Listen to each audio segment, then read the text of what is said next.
In this video, I'm going to show you how to trace over images, and it's pretty straightforward.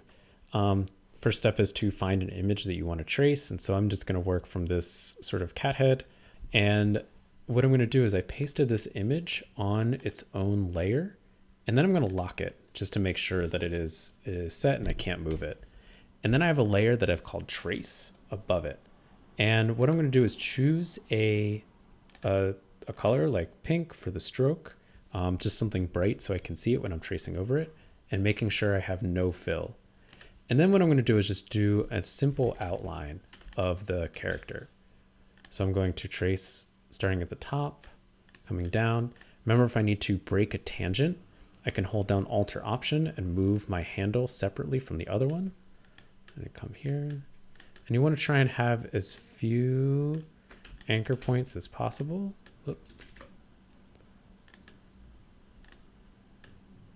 But if you have a lot, that's totally okay too. I'm just doing some loose tracing. And I find this can be helpful to work from real life being tracing over photographs, to get an idea of how these are actually structured. You can always go back and simplify afterwards, but sometimes it might be helpful to have your forms. And remember, if you hold down Control or Command, you can go back and move some of your anchor points. And again, if your handles here, say I've put this in the wrong position and I want to move it, if I hold down Spacebar, I can then go and have control over the anchor point after I've already clicked and held it down. And I'm also holding down my my left key on my mouse as well. So this is where it comes in handy to have a mouse to be able to do this.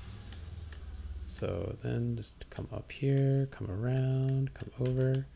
And that one, like, I was a little far out, so I might come back up and readjust it, holding down Control or Command. And now I've got my outline. Now, what I might do is go back and label this one cat outline, and then make a new layer, and let's call this one eyes. So I'm going to go back in, and this is where I would come forward, and I would hold down Alt or Option to get this to curve around this way. And I think I can get away. Yeah, we'll have to do, let's see. I might put one here first, and then I'll connect it back up and down like that. Have one here. One here, Alt or Option, shrink it back down.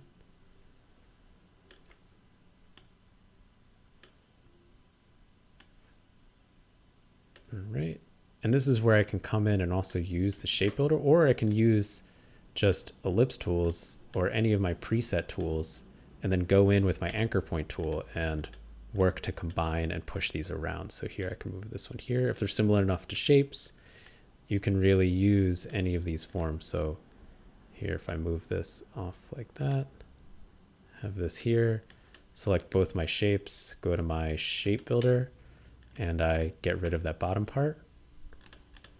There we go, like that. And this one is more of a circle, so I can just have this one sit there like that. And you may want to actually just stretch this out and around a little bit. Let's see if I have this one come over here. Again, I'm going in with my white anchor point tool, rearranging these. All right. And then I would go in and maybe make one for the nose. And this is where you could use mirroring tools. So if I go in and I start down here and I come straight up and I curve around, and I curve here, curve here, curve here, curve here, and curve and come down and curve a little bit. What I can do is I can right click, transform, and reflect, and make sure I choose a copy. Oop. Let's try that again. Right click, transform, and go to reflect, and let's make a copy here. And then I can push this one over, select both of them, shape builder, combine them, and now we're set with a sort of equal sort of nose. And then I would do one more where I would do a mouth. And this is where I might also use the reflect tool, or I just might go in and make this like that, come down. And this is where if you hold down Control or Command, you can just click off. And then we need one more line here to connect these.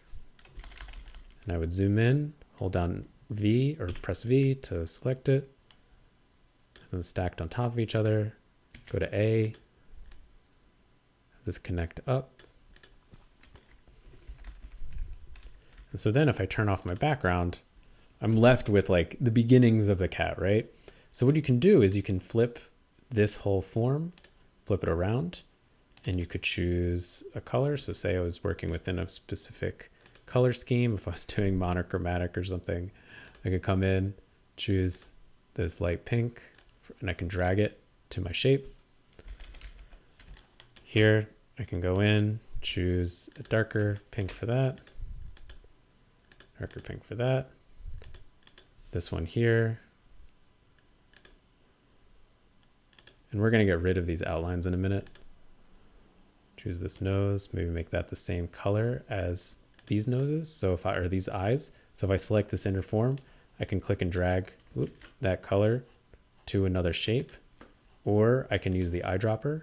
So if I click on this eyedropper and that was already selected, that would work.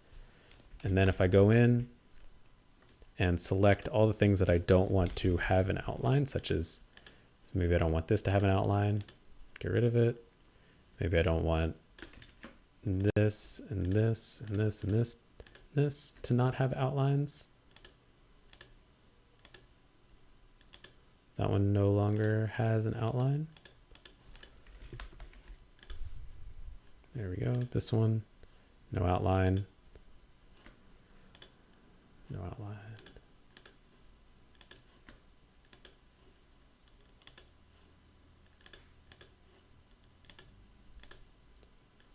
And this is one that I might come in and use some curves on the rounded joins. And this I might just actually just straighten out to make it a little bit more pleasing.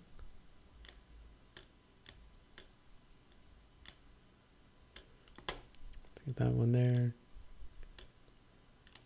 Curve it down. Whoop. Let's come back in, curve it down.